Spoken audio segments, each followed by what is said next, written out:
하루를 여는 말씀과 멜로디 높은 뜻 하늘교회 아침 예배. 1월 15일 목요일에 인사드립니다. 반갑습니다. 오늘 함께 나눌 말씀은 마태복음 2장 13절부터 23절의 말씀입니다. 이제 말씀을 듣습니다.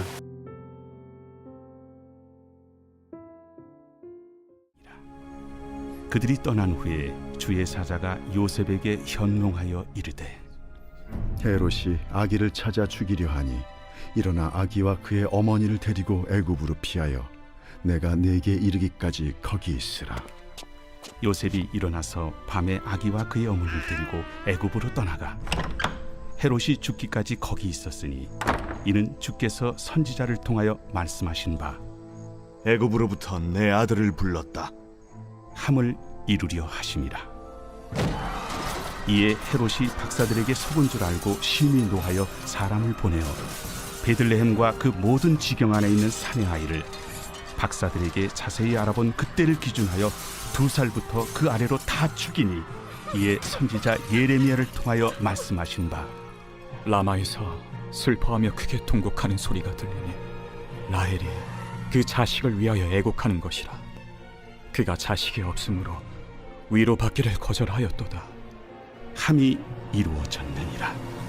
헤롯이 죽은 후에 주의 사자가 애굽에서 요셉에게 현몽하여 일어나 아기와 그의 어머니를 데리고 이스라엘 땅으로 가라.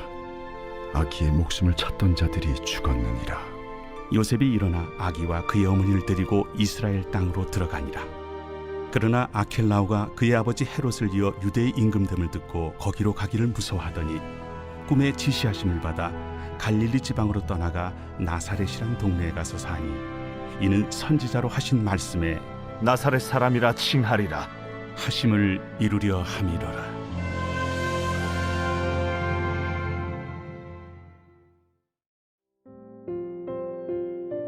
헤롯과 그를 둘러싼 예루살렘의 종교 지도자들은 동방의 박사들이 자신들에게 예수가 태어난 곳을 알려주지 않고 떠난 것에 대해서 분노했습니다.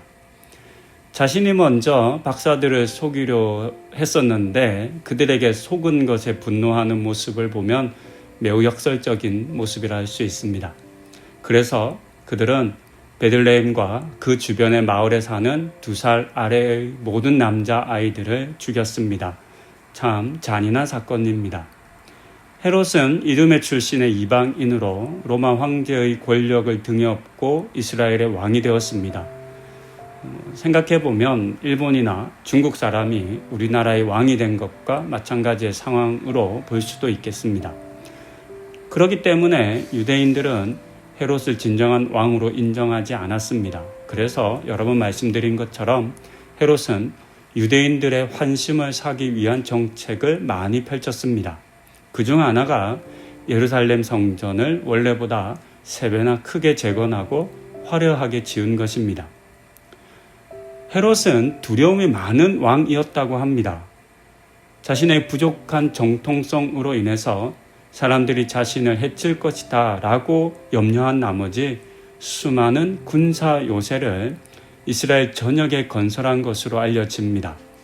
그 크기와 위용도 엄청났을 뿐만 아니라 수비와 방어를 위한 공간이 보통의 요새들보다 월등하게 크고 많았다고 합니다. 그리고 그는 노년의 대부분의 시간을 전국의 요새를 전전하며 갇혀 사는 것으로 역사적으로 알려집니다. 생각해보면 아무도 헤롯을 그 요새 속에 가두지는 않았습니다. 하지만 두려움에 사로잡혀 스스로를 요새 속에 가둬버렸다라고 말할 수 있겠습니다. 이스라엘이라고 하는 나라의 왕이 되어 영광을 얻고 권력을 가진 것처럼 보이기는 하지만 실상은 두려움에 사로잡히고 자신이 세운 요새라고 하는 감옥에 갇혀 산 것이라 하겠습니다. 이런 두려움이 아기 예수를 죽이려 한 것으로 오늘의 본문에서 드러납니다. 우리는 헤롯의 모습을 통해서 받아들여지지 못한 사람, 인정받지 못한 사람이 가질 수 있는 파괴적인 모습이 어떠한지를 볼 수 있습니다. 자신을 지키기 위해 기꺼이 타인을 죽이는 잔인함이 그에게 있었습니다. 하지만 하나님과 우리의 관계는 이와는 다릅니다.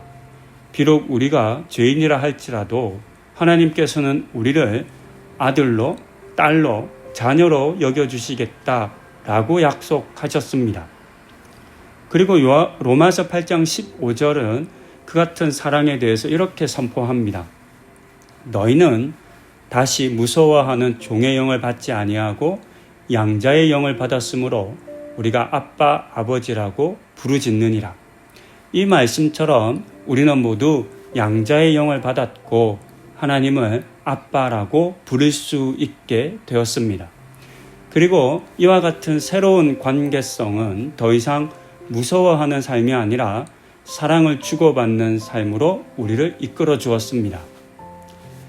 충분히 사랑받고 또 사랑하는 사람은 두려움이 많지 않다라고 하는 말을 전문가들이 많이 합니다.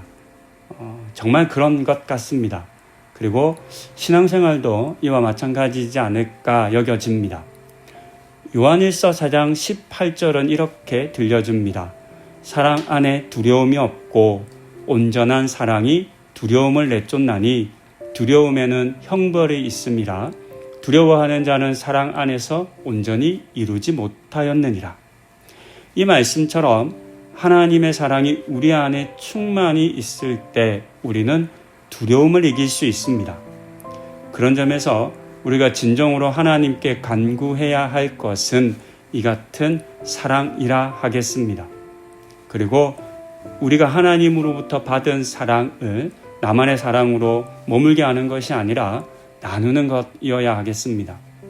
그렇게 하나님께서 주신 사랑을 주고 받으며 두려워하거나 숨거나 타인을 공격하는 것이 아니라 풍성히 사랑을 나누는 그리스도인의 삶을 살아가시는 우리 성도님들 다 되시기를 소망하며 권면드립니다. 기도하시겠습니다. 하나님, 오늘은 헤롯 왕의 그 폭력과 그 죽임의 이야기를 보았습니다. 이 땅에 유대인의 왕이 났다라고 하는 그 말을 듣고는 자신의 왕권이 위태해질 것을 두려워했던 헤롯의 모습입니다. 하나님, 우리에게도 이와 같은 두려움이 있지 않은지 우리를 돌아봅니다. 그리고 이 두려움을 이기는 사랑이 있음을 우리가 깨닫게 하여 주시고, 하나님이 우리를 사랑하시는 그 사랑이 모든 두려움을 이기고 우리를 사랑 충만한 사람으로 만들어가는 것을 신뢰하게 하여 주시옵소서.